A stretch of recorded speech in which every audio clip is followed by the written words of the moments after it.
There he is. Nice. All right. So I'm on this Redington strike here, and I'm out right here in front of the shop.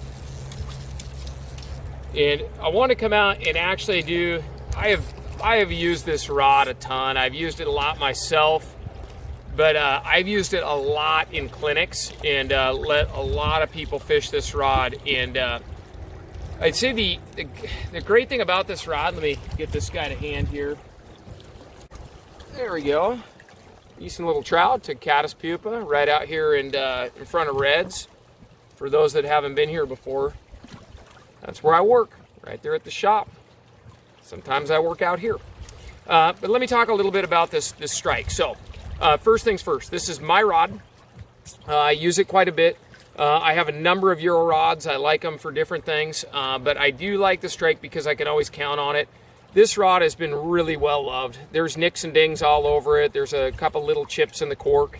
Not any fault to the cork quality or anything like that.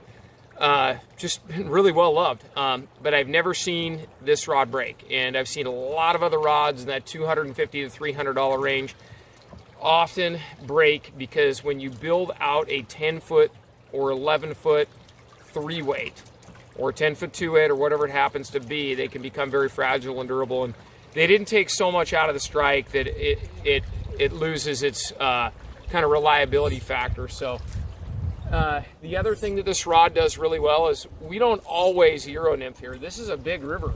I've used this rod with strike indicators a lot, especially while I'm guiding and I'm rowing a boat. This is the 10-foot model right here.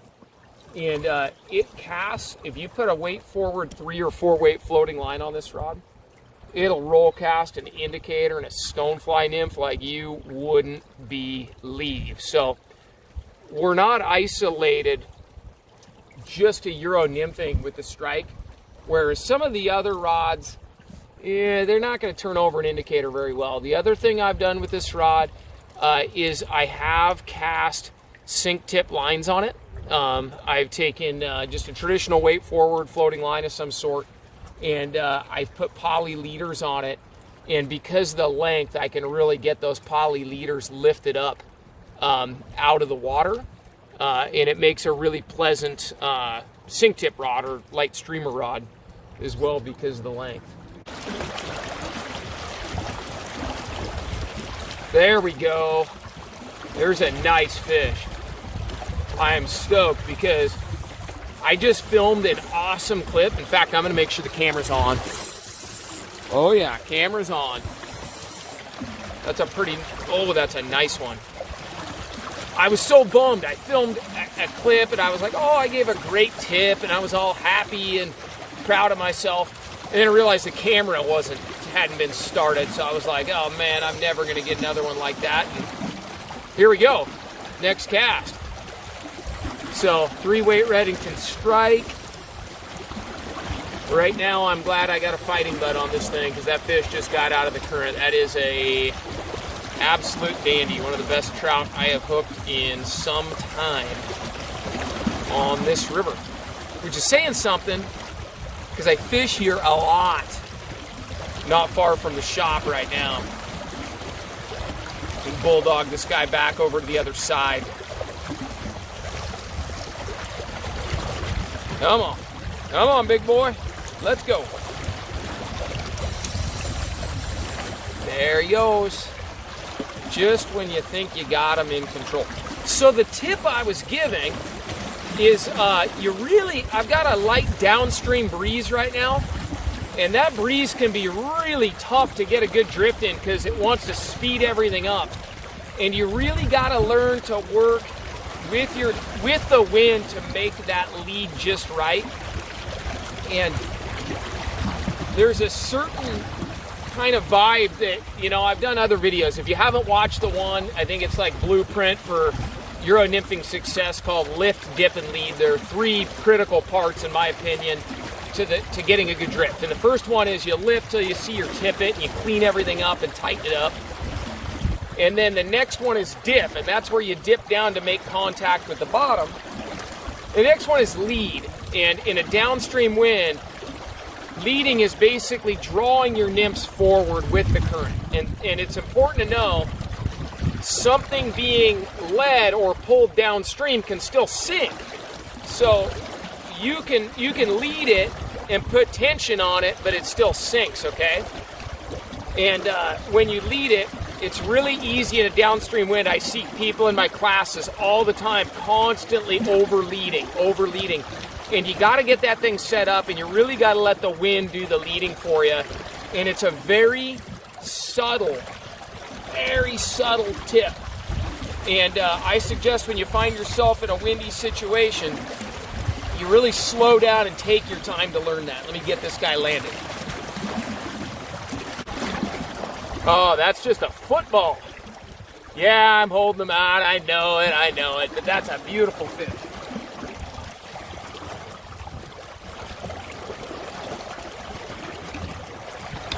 So that fish took my anchor fly, which was the stonefly nymph, and I might have mentioned this on this video or other videos, but I don't get nearly as many fish on a stonefly nymph as my anchor fly. I usually catch the vast majority of them on that top fly, but it's a nice little bonus to drag that stone nymph and lead it right through those rocks. And I've got just about a 5-mile-an-hour wind coming downstream, and I set that thing up perfect to get that wind to lead it through.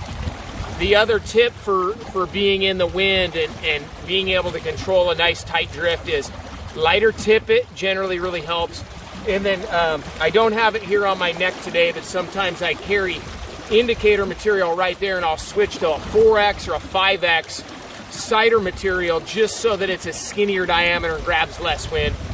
Just a couple of pro tips to help you when you find yourself out there in a light breeze. I gotta admit, I wish I had the 10-foot 6-inch model right now, because I could get a couple of feet further out into that big pool and still hold that drift pretty effectively. Right now I'm really straining to make contact with the bottom, and that extra 6 inches on the rod, it doesn't seem like it would make that much of a difference, but it gives me a little bit more reach to hold out there and dip in and get a little bit better drift out there in that deep water. I mean, I'm barely hanging on to that drift right there. I'm having a tough time with a 10-footer. That's a big pool.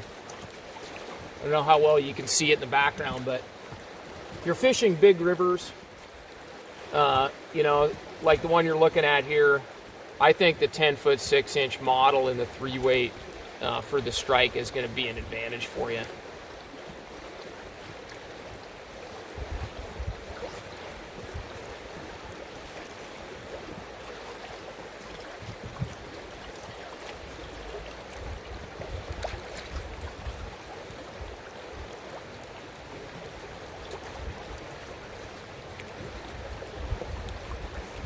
There's one right there.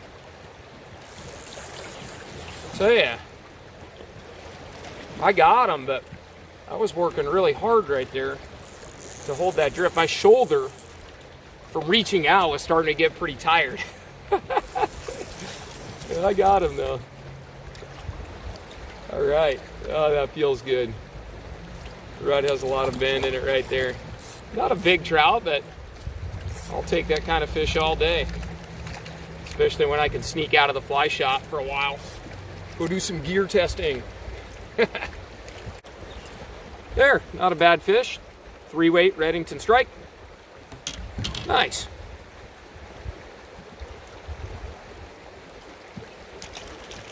Okay, I'm going to give you a little bit more detail on my setup here. So I'm fishing, as I mentioned, the 10-foot 3-weight. Probably a little undergunned on length for like winter, let's just say winter conditions when these fish are in bigger pools. But I'm fishing a little jig head stonefly nymph right there. And this river has 7 different types of larger stoneflies, and we have stoneflies most all of spring through fall. But that is really acting as my anchor fly. In my experience with Euro nymphing, we're just going to say your tag fly up top, I'm not too worried about the fly pattern. That's irrelevant, but I generally run my smaller fly anywhere from 6 to 12 inches off the main line. And then what I'm testing here is a micro swivel. Scientific Anglers makes these. I'll do a separate video review at some point just on the swivel, but my point is you can use these larger flies for your anchor fly, but when I'm really picking over a spot, I tend to get 90%, maybe it's not 90%, but it's definitely the vast majority of the fish come on my upper fly, simply because this one's tapping the bottom, the bigger one, and it kicks this guy out in front and just keeps that one perfectly suspended just a couple of inches off the gravel. It was a nice little trout. Let's jump in there, see if we can't get another.